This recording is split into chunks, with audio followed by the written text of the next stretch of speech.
Muchas gracias. Soy Oscar Carrión, miembro del Consejo Asesor de Diaclonic. Vengo de Nicaragua. Tengo expediente de medidas cautelares. Las medidas cautelares no son un escudo contra balas. Han demostrado no ser un escudo contra la cárcel. Y han demostrado que los dictadores se burlan de ellas. Creo que el sistema interamericano debe revisar seriamente los antecedentes de violaciones y burlas a las resoluciones, disposiciones y medidas de ese sistema interamericano que hemos construido a nivel continental.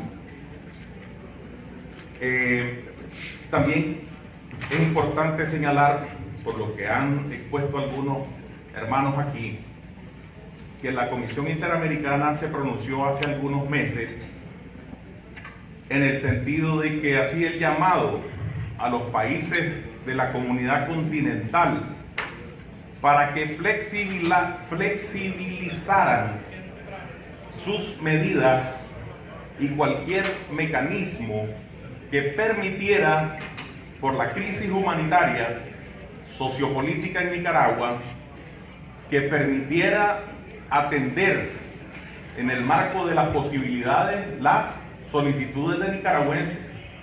Hemos tenido acogida en Costa Rica. Digo hemos porque están mis hermanos ahí. Yo todavía estoy en Nicaragua, con todos los riesgos que eso conlleva. Pero sí es un llamado a la comunidad continental. Es importante revisar eso también y enfatizarlo, porque no puede haber un doble discurso que mientras los países y los estados se supone que están alineados a favor del pueblo de Nicaragua, por otro lado, los nicaragüenses tengan en algunos países y particularmente en este, que sufrir dificultades serias con el tema del asilo, de las solicitudes de asilo, refugio, protección internacional. Entonces, violar una solicitud documentada de asilo o protección internacional es también violación a derechos humanos. Se llame como se llame el país. Hay que revisar eso. Y finalmente recordar que no debemos de caer en la trampa de Ortega. Yo quiero creer que el tema de los presos políticos que nos ocupa es un tema que nos ocupa mucho tiempo, y meritoriamente nos ocupa mucho tiempo, circunstancialmente, porque hemos tenido presos políticos y hay que liberarlos, obviamente. Pero las razones que motivaron la crisis sociopolítica en Nicaragua, Daniel Ortega quiere hacernos creer que las está resolviendo con sacar a una parte de presos y mantener a otros. Y si saca a los 89 que se convirtieron en 118 en tan solo un fin de semana, quiere hacernos creer a nosotros y a los organismos internacionales y a la comunidad internacional que está cumpliendo, mientras rellena las cárceles con otros nuevos reos políticos. Entonces es importante recordar las causas que motivaron la crisis sociopolítica. La crisis sociopolítica no fue motivada para que liberáramos presos políticos. Por supuesto que estamos en esto como una prioridad.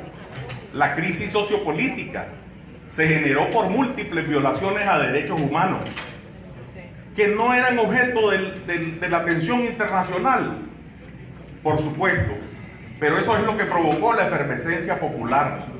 Violaciones a derechos humanos en forma sistemática. Ilegitimidad de origen fundamentada en la violación y pisoteo del artículo 147 que prohibía la reelección presidencial de Daniel Ortega. La demanda del pueblo era en función de revertir esas violaciones a derechos humanos. Y por supuesto que entiendo que estemos ocupados en una coyuntura especial que nos absorbe, como es el tema de presos políticos, de recuperar las libertades públicas.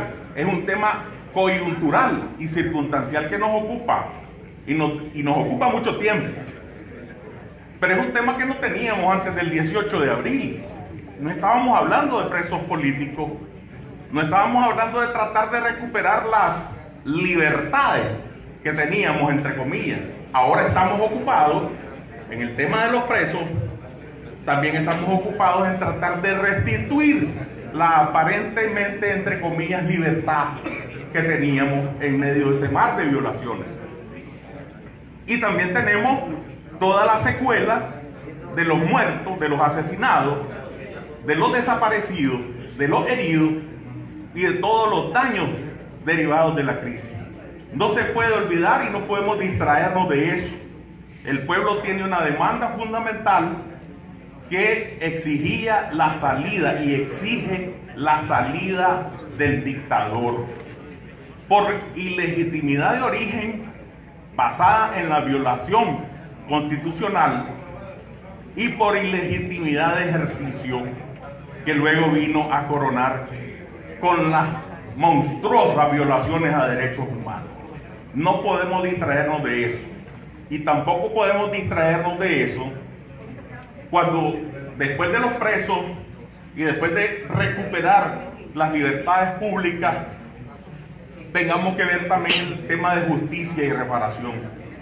Cuando estén libres los presos políticos, libres de verdad, no solamente escarcelados, cuando se puedan recuperar las libertades públicas, individuales y colectivas, cuando se pueda establecer justicia y reparación para las víctimas y cuando podamos tener un marco mínimo de derechos y garantías en Nicaragua, apenas estaremos volviendo al 17 de abril del 2018.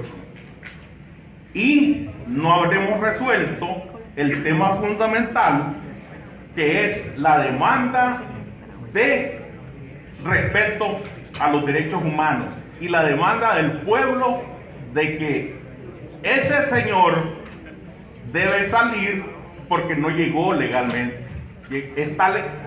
Puede que llegue legítimamente o puede que llegue legalmente, pero no legítimamente. Hay una ilegitimidad de origen que debe ser. Sé que están tomando atención sobre eso, pero hay que presionar mucho más porque Daniel Ortega y su administración se cobijan en el respeto a la constitucionalidad cuando son ellos los que han pisoteado, violentado, ultrajado, asesinado, herido, encarcelado y mutilado nuestra sagrada constitución política. Así que por favor no distraigamos las miradas, sé que son cosas circunstanciales, pero lo importante que hay que resolver son las demandas que estaban planteadas antes del 17, antes del 18 y después del 18. Muchas gracias.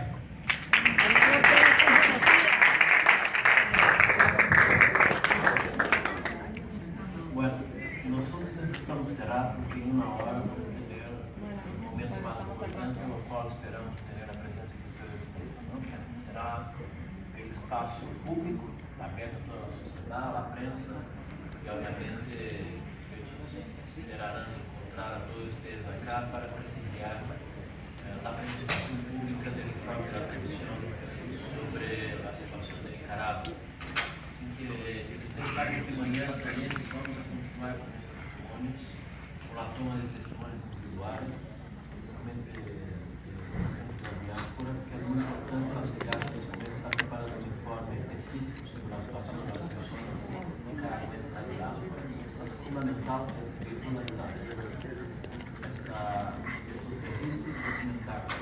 y también vamos a tener por la tarde una capacitación sobre el sistema interamericano para algunas organizaciones, los cuales invitamos a aquellos que todavía no se inscribieron que pueden venir participar. Pero lo más importante es que en una hora regresamos con la presentación por parte de la presidenta y de la relatora del informe a la comunidad internacional y esperamos contar con la presencia de cada uno y cada una de ustedes. En una hora nos vemos en esta discusión. Muchísimas gracias.